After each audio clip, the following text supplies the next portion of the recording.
In this video, I'll be showing you guys on how to connect your iPad to Panasonic TV.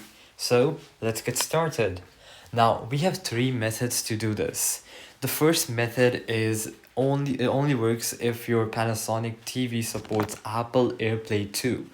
And to see this, what you have to do is just head over to your TV settings and you should find this option somewhere around network area which says Apple AirPlay 2.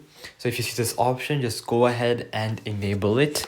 Once you've enabled it, you can just head over to your iPad, just scroll down on the top right corner and this menu is gonna open. From here, you'll see this logo where you can see two screens. So just go ahead and click on that.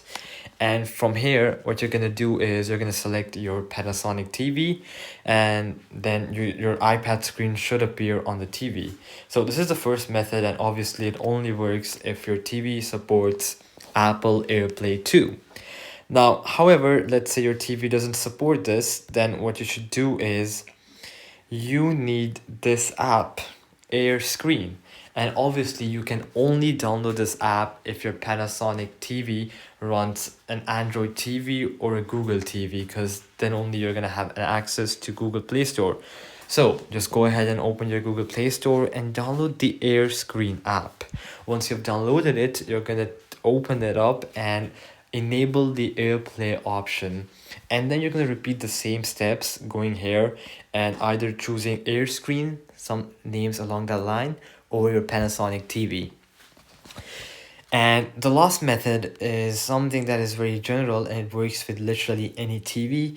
And this is USB-C to an HDMI adapter. That is one device that you need for this method to work.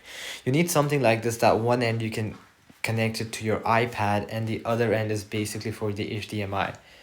So yeah, those are the three methods to connect your iPad to the Panasonic TV, and I hope that this video has helped you out and I'll be seeing you guys next time. Peace out.